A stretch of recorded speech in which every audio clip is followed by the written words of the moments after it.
예, 여러분 반갑습니다. 어반입니다. 오늘은요, 어쩌다 보니까 뚱녀 3부작이 됐다. 뚱뚱한 여자 3부작이 되었거든. 그래서 뭐 내가 원하는 의도는 아니었는데 항상 그렇잖아. 얘기라는 게 이야기를 하면 꼬리를 물고 이렇게 가다 보니까 그 초콜릿으로 시작된 1부작, 그리고 거울치료 2부작, 뚱녀와 홍남의 평행이론, 그리고 오늘 마지막은 똥녀들에게 고함이라고 해서 이 3부작 오늘로 이제 똥녀 이야기 마치려고 합니다. 뭐 돼지고기는 3일 연속 먹어도 맛있잖아, 그치? 오늘은 돼지고기 만찬인데 이 이야기를 왜 해야 될까 생각을 한 결과 그 1부작, 그 똥녀 1부작을 본 사람은 기억날 거야. 그 네이트판에 달려있던 베댓. 그 베댓이 뭐였냐면 같은 직장에 고도비만 언니가 있었어. 근데 어느 날 결혼한다 해서 잉? 이랬는데 사내 커플이었고 남자는 멀쩡한 사람이랑 결혼을 하는 거야. 그 오빠한테 어머 저 언니 데이 시작인데 어떤 점이 반했어요? 물어보니까 남자가 걸을 때 뒤뚱거리는 게 귀여워. 이래서 데이트를 신청했대.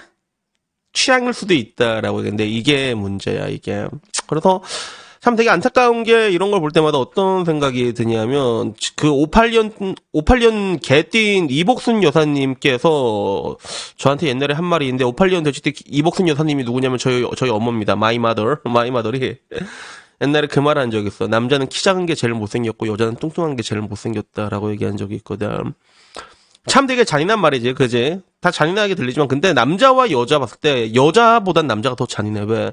뚱뚱한 거는 노력으로 개선이 가능하지만 키라는 거는 요새는 뭐 뼈 늘리는 수술하기 전엔 그게 안 되잖아. 근데 나는 그게 어느 정도 맞는 말이라고 생각을 하거든. 근데 예를 들어 이제 방금 전 말했던 그 여자처럼 약간 사회 취약계층 같은 여자지. 그지? 뚱뚱하고 뭐 일부자 본 사람 알겠지만 뭐 갑상선이 안 좋은지 어디 안 좋은지 모르겠지만 이게 살도 찌고 집도 가난하고 엄마도 뭐 상황이 안 좋고 이런 거란 말이야.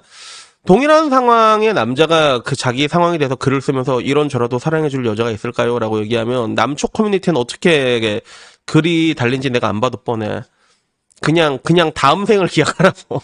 야, 분명히 이렇게 달라요. 야, 이번 생은 끝났으니까 다음 생을 기약해야. 더 심한 말도 엄청 달릴걸? DC에 궁금하면 올려봐. DC 반응 무조건 그렇게 나온단 말이야. 그래서 이런 것들을 봤을 때 왜 여자들한테는 항상 그런 거잖아. 있는 그대로 당신을 사랑해줄 수 있는 남자가 어딘가에 있을 거예요. 이 얘기를 해가지고 결국에는 오늘 이야기를 하게 되는 거야. 그리고 서론 물론 제끼고 결론부터 얘기하자면 저는 이때까지 저는 이제 40년을 넘게 살았잖아. 뚱뚱한 여자를 좋아하는 남자를 본 적이 단 한 번도 없습니다. 들어본 적은 있어. 어디선가 그 이상 성욕자가 있다는 얘기를 들어본 적은 있는데 저도 내 주변에서 본 적은 없어. 단 한 명도 본 적이 없어. 다리 건너서 들은 적은 있지. 이건 마찬가지로 그렇잖아. 여자가 일부러 키 작은 남자만 만나는 여자는 없어요, 실질적으로. 있긴 있어. 옛날에 네이트판에 글 올라왔어. 왜 일부러 키 작은 남자를 만나는 줄 알아? 자존감 올리면 일부러 키 작은 남자를 만난다고 하는 거야. 왜? 키 작은 남자는 그 키 작은 거에 열등감이 있어가지고 여자를 공주님처럼 대해준다고. 그게 옛날에 네이트판에 올라온 적이 있었거든. 그래서 내가 이거 바로 복사해서 내 친구 황 과장한테 보여주니까 황 과장 보더니 야 진짜 울고 싶다 이러더라. 그 당시에 황 과장은 진짜 오리지널 진짜 애널 서킹하는 남자였거든. 그 이후에 뭐 이게 이혼하고 난 다음에 그 다음에 거듭나긴 했긴 했지만 그때 그 이야기가 있었는데 그러면 하나 건너서 들은 사람들 중에서 뚱뚱한 여자를 만난 사람은 있었어 실제로. 그것도 황 과장 친구였어. 얘들은 왜 그랬냐면 그거였어. 그거 뭐냐면 진짜 황 과장 친구 중에서 그 정유회사 다녀. 대한민국 정유회사가 월급이 엄청 세거든. 뭐 SKL, SOL 이런 데 어마어마하단 말이야. 근데 거기 다니고 키도 크고 멀쩡해 봤거든. 그 애 중에서 일부러 뚱녀만 만나는 애가 있었다는 거야. 황 과장은 진짜 이해가 안 됐대. 야, 네 왁구에 네 키에 이러면 왜 이쁜 여자 만날 수 있는데 왜 뚱뚱한 여자를 왜 만나? 그러니까 그 남자가 뭐라고 했는 줄 알아? 막대해도 되니까. 이렇게 얘기했대요, 진짜. 막대해도 되니까. 막대해도 자기네 전전긍긍하고 그 모습 때문에 그게 좋은지. 그러니까 이거 변태 사이코 아니야? 이 정도면 진짜? 그래서 만났다는 거야. 그 결국엔 걔 결혼 누구랑 했는 줄 알아? 그 남자? 진짜 이쁘고 늘씬한 여자랑 결혼했다. 결혼할 때는.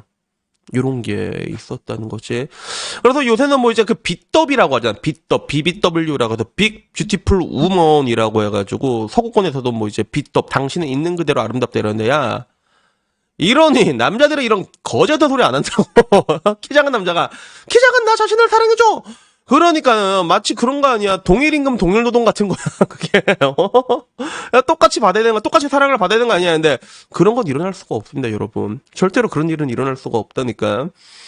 그러니까 이게 요새 사람들이 이게 특히나 이게 자유들이 좀 마팅에 갈 수밖에 없는 게 항상 좋은 얘기만 해줘. 그 어떤 일말의 비판도 용납하지 않잖아. 그러니까 서구 같은 데 봐봐. 지금 완전 막 나가고 있잖아. 막 모델도 일부러 뚱뚱한 애 쓴다니까. 진짜 데이 새끼들 일부러 데이 새끼들 골라갖고 모델로 쓰고 당신은 아름다워 이러니까 애들이 마팅 그리고 마팅이가 왜 더 갈 수밖에 없는 줄 알아? 더 갈 수밖에 없는 줄 알아?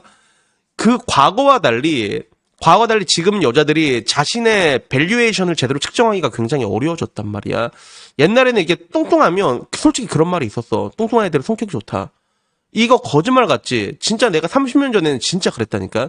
그때는 자기가 여자들이 살아남기 위해서 착해져야만 하는 상황이었지. 근데 요새는 그렇지도 않아. 블라인드 가면 여러분 스윙스라고 해요. 스윙스가 뭔지 알아? 스윙스? 약간 이게 네이 새끼들 스윙스라 얘기하거든. 얘들이 어디에서 이게 많이 서성거리냐면 19금에서 게시판에서 놀아. 19금 게시판. 이런 애들이 되게 많아. 그러면 어떻게든 한번 이게 해보고 싶어가지고 자기도 외롭잖아. 뚱뚱한데. 근데 그 인터넷의 힘을 빌려 남자들이 또 줄을 쓰거든. 그 와중에는 막 대기업 막 타이틀 달고 이런 애들 어떻게든 한번 해보려고 주지가 뇌에 꼽힌 애들이 막 오고 그 중에서 자기가 골라 먹다 보니까 이게 상황 파악이 안 되는 거야. 걔네들은 그냥 걸어 다니는 그런 오나홀 그런 걸로 봐서 오는 건데 근데 여자들 입장에는 자기가 먹히거든 분명히. 아니 내가 와서 인터넷에 글만 썼는데 남자들이 줄을 쓴단 말이야. 그런 이상한 애들이 너무 많다 보니까 파악을 못하는 거야. 현실 파악을 못하는 거야. 진짜로. 그런 것들이 지금 와가지고 그런 뭔가 자유들의 자의식을 더 망가뜨리고 있다는 거죠. 그래서 저는 항상 이 부분에 대해서 얘기를 하고 싶습니다. 그리고 어제도 얘기했지만 그래 이게 쥐 뱀 새끼가 금덩이 물고 와도 그 금을 탐하는 거라고 얘기했잖아. 마찬가지로 여자를 볼 때 그 여자를 사랑하냐 아니면 뷰지를 사랑하냐 이게 질적으로 다른 부분이란 말이야. 근데 이걸 파악할 방법이 없는 거야. 그래서 결론적으로 내가 이때까지 들었던 사람 중에서 분명히 어딘가에는 진짜 그런 뚱뚱한 여자 자여 자체를 좋아하는 사람이 어딘가에 있겠지. 그런 이상 성욕자가 어딘가에 있을 건데 난 그런 건 본 적이 없고 어떻게 보면 막대도 되니까 혹은 갑질을 하려고 아니면 뭐다 그냥 이렇게 해보려고 난 그런 얘기밖에 들어본 적이 없는 거란 말이야. 그러니까 좀 거지 같은 얘기 듣지 마세요. 거지 같은 얘기. 키 작아도요. 이게 뚱뚱해도 남자 만날 수는 있지. 근데 문제는 그거는 키만 작았을 때 해당되는 거고 마찬가지로 여자도 뚱뚱하기만 할 때만 해당되는 얘기란 말이야. 나머지 걸 채울 생각을 해야 됩니다. 여러분들의 있는 그대로 사랑해줄 그런 사람 어딘가는 있을지도 몰라. 근데 내가 항상 말하잖아. 누군가는 그런 사람이 있겠지만 그 요행이 자기한테 올 거라고 바라지 말라고 제발. 그게 지금 사람 새끼라면 그런 합리적인 그런 이상을 이렇게 탑재하고 자기는 부족한 거를 이제 갖고 나갈 때 그때 더 좋은 미래를 여러분들이 쟁취할 수 있는 겁니다. 아예 내가 좀 먹는 게 힘들다 그러면 근력 운동 오지게 해. 근력 운동. 왜냐하면 나도 헬스장 요새 가면 요새 그런 애들 많아. 이게 빅거리인데 먹을 거 다 먹고 중량 운동 오지게 치거든. 그러면 여자가 똑같이 살만 많은 것보다 근육이 조금 붙어서 살 벌컥한 건 약간 달라. 그러면 그 우리 막 태닝 꺼먹게 하고 그러면 나도 약간 그런 흑돼지 같은 느낌 있잖아. 흑멧돼지. 그런 애들 몇 명 본 적 있는데 나는 원래 좀 마른 여자를 좋아하는데 그런 흑멧돼지 보니까 궁금하긴 하더라. 궁금하긴 하더라. 이렇게 호기심이라도 유발시켜야 될 거 아니야. 그게 제가 말하는 그런 합리적인 사람의 정신입니다. 그리고 늘상 말한 것처럼 사랑은 뭐다? 쟁취하는 거다. 그래서 오늘은 그냥 이 얘기를 한번 해보고 싶었습니다. 그래서 여튼 오늘 이야기 여기까지고요. 뚱뚱한 여자, 사랑해주는 남자를 찾는 여자들에게 말하고 싶은 내용은 이미 충분히 잘 전달이 됐을 거라 생각합니다. 그러니까 아까 말한 대로 어딘가에 유행이 일어나. 근데 그 유행이 자신에게 찾아올 거라고 생각하지 마십시오. 여튼 오늘 이야기 여기까지고 다음에 조금 더 재밌는 이야기로 찾아뵙도록 하겠습니다. 이상입니다. 감사합니다.